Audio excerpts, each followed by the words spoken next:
hati saya kalau secara manusiawi, saya cakap saya tidak maulah melayani. Sebab ada orang yang begini. Shalom semua, selamat kembali ke podcast SIB Petaling Jaya. Ya, pada hari ini you are greeted by your host Radil here. and your co-host Gabriel Arvin. Ya, pada saat ini kami ada special guest untuk kamu semua. Ya. Halo, oke. Perkenalkan nama kan. Oke, nama full name saya Eliza Ezra Jopot, tapi gereja SIB Petaling Jaya panggil saya Nong lah, dan juga kalau kawan rapat panggil Nong lah. Nah, untuk podcast kita kali ini kita akan bercakap mengenai 2024 Ministry Recap untuk Nong sebagai ketua Rebana. Pada tahun ini saya telah dipilih untuk menjadi ketua Rebana. Bagi saya menjadi ketua Rebana ini banyak pengalaman lah, dan juga saya sangat berterima kasih kepada yang telah memberikan peluang inilah, sebab saya dapat belajar banyak benda sepanjang tahun inilah sebagai memegang jawatan tersebut. Oke, sebelum itu Nong, kami nak tanya, kamu bekerja dari Isnin sampai Jumat atau sampai Sabtu? Depends lah, kadang-kadang kalau ada aktiviti sekolah saya akan bekerja sampai hari Sabtu lah, tapi Sabtu tu kadang-kadang sajalah, dan yang selalunya adalah hari Isnin sampai Jumaat lah. Iya, wah, means kamu bekerja sepenuh masalah. Iya, betul. Dekat tempat kerja kamu merasa macam ada beban kah yang beban yang terlalu besar buat kamu? Sepanjang pekerjaan saya terlalu banyak beban lah, stres ataupun tidak dapat kawal emosi, dan juga tidak dapat mengawal emosi lah kan, tidak dapat mengawal diri. Lagi-lagi kalau kita mengajar di sekolah, dan kalau di sekolah ini susah betul mengendalikan kasih di dalam sekolah lah, sebab terlalu banyak apa yang buat kita amarah kita itu menjadi tinggi, emosi kita ya, temperature kita itu yang macam mau meletup. Jadi tapi bila pergi gereja macam semua hilang, magic. Macam hilang semua ya. Luar biasa. Jadi sebab itulah saya suka pergi gereja hari Sabtu dan hari Ahad itu, sebab saya rasa apa yang beban kita dari hari Isnin hingga Jumaat hilang begitu saja. Sebab kita dapat berkumpul bersama-sama dengan teman-teman kita di gereja, kita dapat melayani bersama-sama, begitulah. Terasa kamu sudah terbeban dari pekerjaan kamu dari Isnin sampai weekend lah. Jadi ditambah lagi pelayanan dekat gereja ini. So sebenarnya apa kau punya motivasi untuk meneruskan pelayanan kamu sebagai ketua penarik rebana? Apa yang memotivasikan saya? Yang pertama sekali adalah family saya lah. Family saya di mana ibu saya dan juga abang saya. Di mana ibu saya berkata begini, dia cakap, kita punya tenaga sekarang nih, kan kita sekarang muda-muda. Iya. Muda-muda. Jadi kita punya tenaga ini tidak akan sampai bila-bila. Kita tidak akan sampai macam 50-an, macam begitu 50-an begitu. Dan mami saya cakap macam ni, melayanilah, ataupun jangan rasa pelayanan itu adalah sebagai beban. Jadi teruskan pelayanan itu selagi kita masih punya tenaga yang macam ni, selagi kita punya tenaga muda-mudi. Ya, tenaga macam ni. Jadi kita teruskan melayani. Dan abang saya cakap, abang saya nama dia Joves. Ya, dia Joves. juga Hello Joves. dia juga melayani di sini. Dia pernah berkata lah, dia cakap, kita melayanilah selagi kita student ataupun kita kerja. Sebab kadang-kadang kerja ini ada shift, macam dia lah ada shift. Jadi kadang-kadang hari Ahad dia tidak dapat pergi gereja, kadang-kadang macam itulah. Jadi di dalam pekerjaan ini pun adalah salah satu beban. Jadi walaupun macam kalau kita ada cuti macam tu, ambillah kesempatan itu. Ambil kesempatan itu macam kesempatan emas untuk kita melayani. Iya, itulah yang memotivasikan saya untuk terus melayani. Saya rasa termotivasi sebagai student. Ya. Kan kita masih student. Mungkin kita pun kena gunakan waktu kita sebaiknya. Ya, terutamanya kita student nih sangat banyak assignment ya. Kalau dibandingkan dengan orang yang bekerja, saya rasa lagi banyak yang komitmen mereka perlu risau berbanding kita yang muda-mudi yang student lah. Iya. So, saya rasa memang inspiring lah yang menggunakan masa kita, masa yang emas kesempatan itu semua untuk melayani ya sangat bagus lah. Wah. Oke, lepas ini kita perlu usaha lagi sebelum kita jadi Saya rasa sangat kita pekerja. perlu usahakan Iya, ya selagi betul. masih boleh sebagai iya. student. Lepas ini kita lepas kerja nanti mungkin kita akan kejar KPI lagi stres pula. Ya. So, orang yang melayani sambil bekerja memang luar biasa lah semangat mereka. Amin. Ya. Oke. Kami ada satu lagi soalan untuk kamu. Ya. Kami percaya kamu mempunyai banyak cabaran dalam tahun ini ya. Lagi-lagi dalam pekerjaan maupun dalam pelayanan. So, yang kami nak tanya kamu pada saat ini, apa cabaran yang kamu hadapi sepanjang pelayanan kamu di dalam gereja ini maupun pelayanan kamu di luar gereja ini? Yang kamu alami, wah Tuhan saya tidak mampu nih, saya mau nangis. Momen-momen yang titik terendah kamu lah dalam tahun ini. Oke, sebenarnya banyaklah beban di dalam pelayanan. Jadi terutamanya adalah semakin kita giat di dalam pelayanan, semakin banyak beban di dalam kehidupan kita. Beban dari Beban. Jadi tahun ini saya banyak belajar di mana banyak kita teruskan, ambil nafas, tarik, refresh balik. Ya. Minum kopi dulu. Kopi dulu, guys.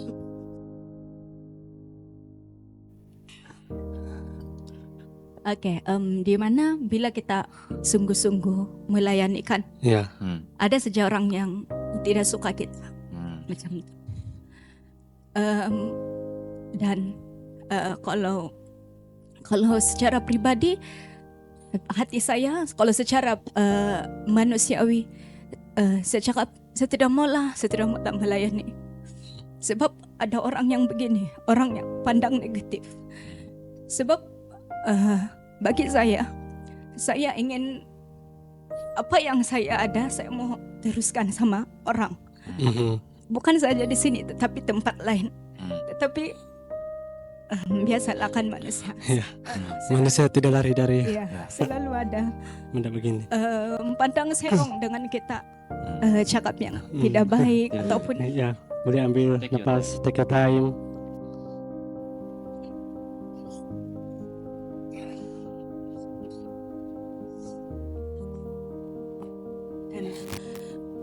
first orang yang saya beritahu adalah mami saya. Saya cakap dengan mami saya tidak kuat untuk meneruskan ini pelayanan. Tapi mami saya cakap tidak apa, maafkan orang itu sebab Tuhan tahu isi hati kita macam mana untuk. Dan mami saya juga cakap ini adalah satu beban di dalam pelayanan kita. Jadi teruskan pelayanan kita walau sebesar apapun beban itu. Dan satu juga mami saya pernah share, dia pernah jadi pastor di kota Marudu. Dia lagi terbeban lah masa itu. Dia pergi macam pergi ke rumah-rumah untuk memberitakan kebaikan Tuhan. Sampai itu orang ambil parang, dia pergi bubut mami saya. Saya tidak padang, dia cakap pasal kisah Tuhan. Jadi bila saya fikir balik, itu lagi yang menyakitkan.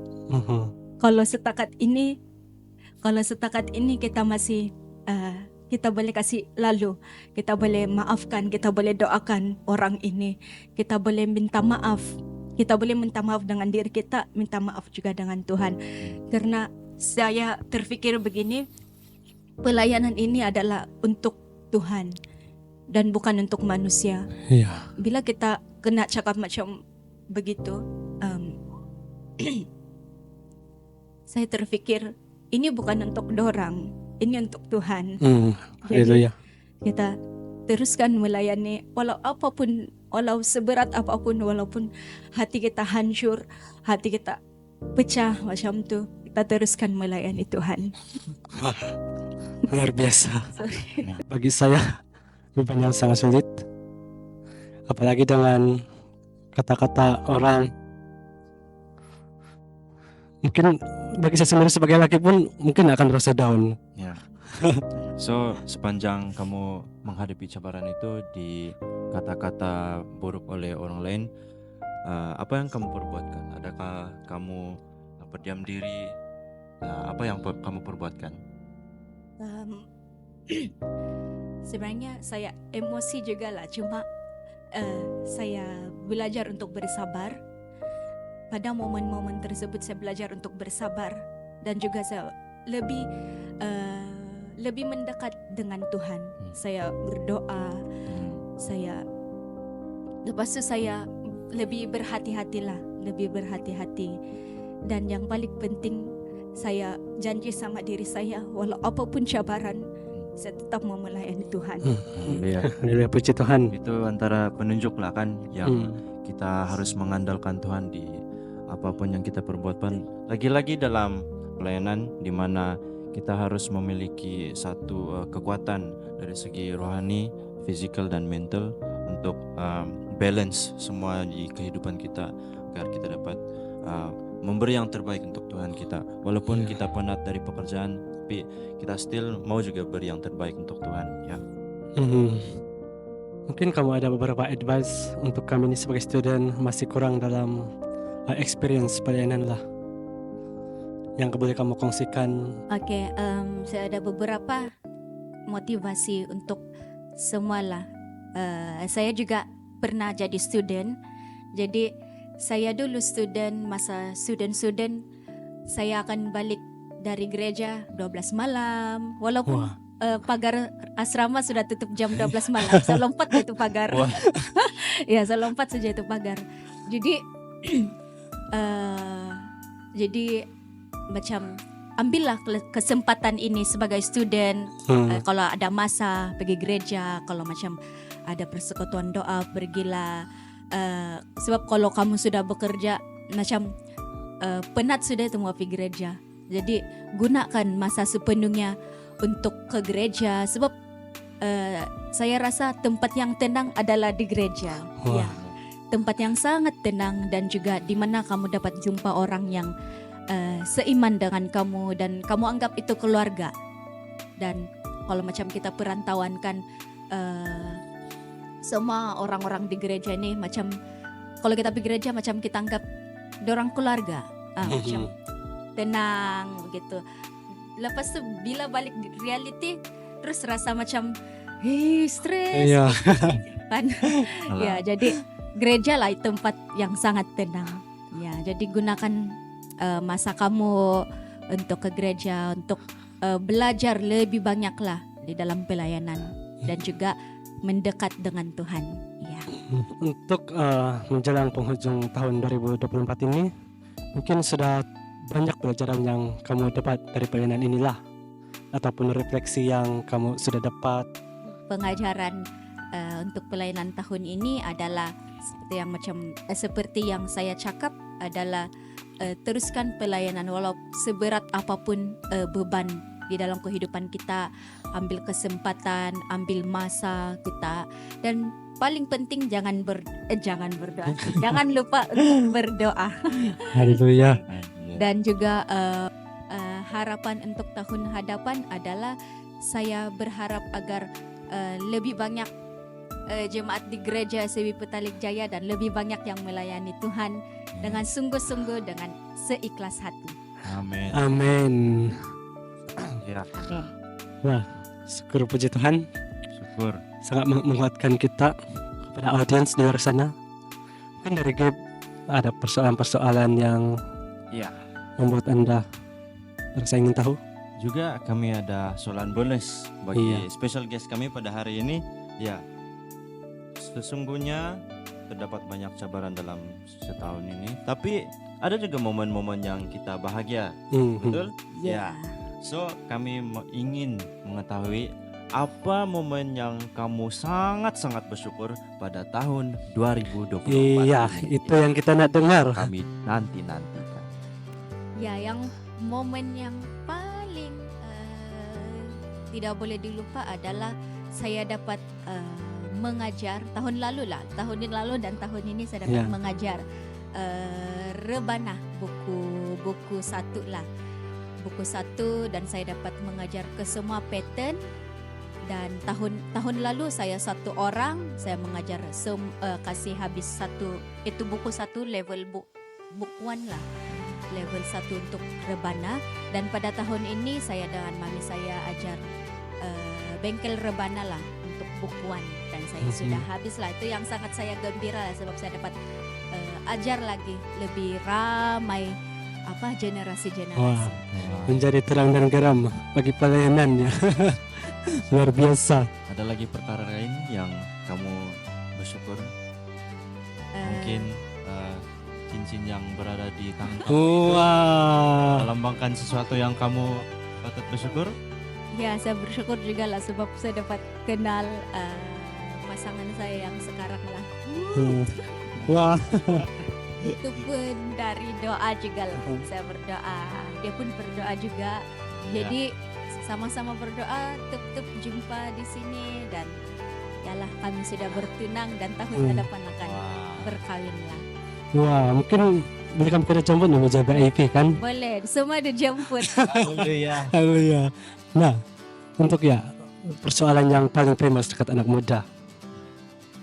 Bagaimana mencari jodoh ini? Sebagai Oke. orang percaya. Ya. Sebagai orang percaya dan orang masih berjiwa muda. Oke. Jangan risau. Bagi yang belum dapat jodoh itu jangan risau. Yang pertama, tips yang pertama cari yang seiman.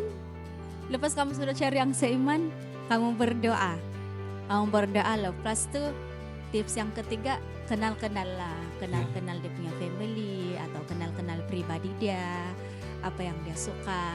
Lepas itu tips keempat, berdoalah, berdoa sama Tuhan. Iya. Lepas itu tips kelima, kalau kamu chat tuh jangan yang dry chat. Wah. Pada viewers, jangan tanya kau sudah makan. Jangan begitu jadi apa yang mau Kau ditanya? warna favorite gitu tiada cakaplah yang sweet. Boleh bagi demo? Bagi contoh. Kalau kami dulu Bisa. Real experience. dulu nah, kalau kami dulu kami akan first thing good morning, lepas itu ayat firman Tuhan. Wah. Ayat firman Tuhan, lepas itu have a nice day, begitulah. Jadi semua itu melalui doa juga lah. Ya, berdoa.